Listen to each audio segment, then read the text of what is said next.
What can you tell us? I think we're getting a lot closer to that target price that Brentford are after. So I wouldn't be surprised if this is one that Manchester United do manage to get over the line. We obviously knew that after they managed to get Cunha, Liam Delap was obviously their number one target in the forward positions. They lost out on him to Chelsea.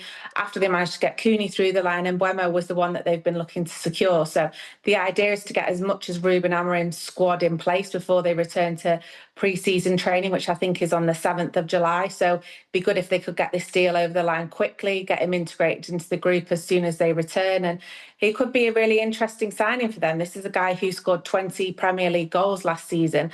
If you look at Manchester United's top two goal scorers in the league last season, it was Ahmad and Bruno Fernandes, who got 8 each. So they really are desperate for goals up that end of the pitch. I still do think they need a specialist number 9 to contribute with those goals, to bring competition to Rasmus Højlund, because he didn't have a very good campaign last season. But he's definitely another one to add some attacking flair and different dynamic to that Manchester United forward line. If they can get it over the line, which we've obviously not heard from the Brentford side yet, whether they're going to accept this bid, but we do know that Manchester United have submitted a second bid, which is believed to be in excess of 60 million. It's going to be interesting to see what Brentford's response isn't it? Martin Blackburn in The Sun carries the story as well. Red hot, reference the hot part to Chelsea's struggles in Philadelphia, which John can talk about a little bit later. But the red bid is Man United's second bid of £60 million for Mbeumo. Martin Blackburn does point out here, John, that he was also wanted by his old boss, Thomas Frank, at Tottenham Hotspur. We're having a chat pre-show, though, and you were just saying that maybe Spurs have only served to ratchet up the price a little bit. What's your take on the way this is playing out? Yeah, it does feel a bit like that, Teddy, really. It feels as if if you've only got one club that's really serious on a player, then I do think you're lacking a kind of the market value and the market price pushing up on a player who I think is absolutely outstanding.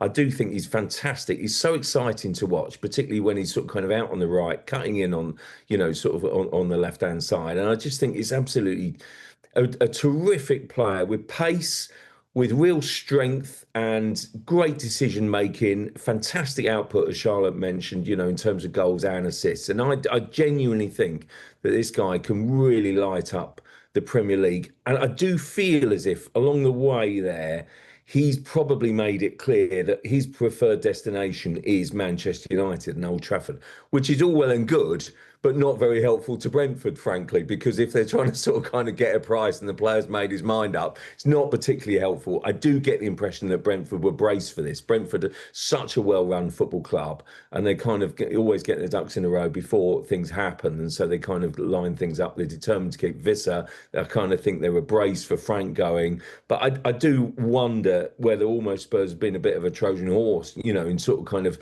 making things happen by sort of kind of, I'm sure Thomas Frank would have been interested in his former player, knows what he can do. And therefore, it's kind of worked in their favour that Spurs, undoubtedly, there's been an interest there. They've made a bid, haven't they? So, but I do think that maybe it's done everyone a favour, really, particularly for Brentford, because if they kind of got the inkling that the player really fancies Man United, then I'm afraid to say there's not much of a market going on. Spurs created one, and the price has then duly gone up. And I do think even if United can get him just over 60 million quid, I think that's a good bit of business. I really do. I think it speaks to United's pulling power, the history of the club, and the sort of the glamour and the dream of the club, which has clearly been sold to Mbeumo. If they can do that, and Cunha already done, then I actually think that United are on course for a pretty exceptional window.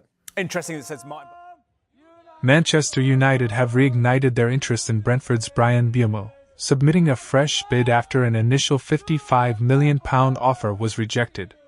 The Red Devils have long admired the dynamic forward, viewing him as a perfect fit for new manager Ruben Amorim's high-intensity, attacking system. Brentford, aware of United's interest and Mbeumo's ambition to move, are holding firm on their valuation of over £60 million. But there's growing belief at the club that he deserves a chance to play at a higher level if the price is met. So, why is Mbeumo generating this level of buzz? Look no further than his standout 2024-25 Premier League campaign. He racked up 20 goals, a tally bettered by only 3 players, and chipped in with 7 assists. What's more, his creativity was backed by underlying numbers.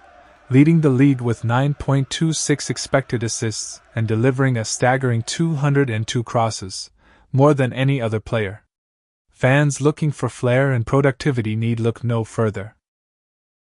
But Mbeumo's game isn't all about numbers, it's also about relentless energy and explosive speed. Only 2 players ran more or sprinted more over the season, and he clocked the 4th fastest top speed at 36.63 km per hour.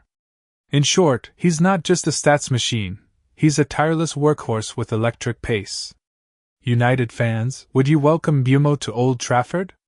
Could he be the missing piece in Amorim's pressing puzzle? Let us know your thoughts.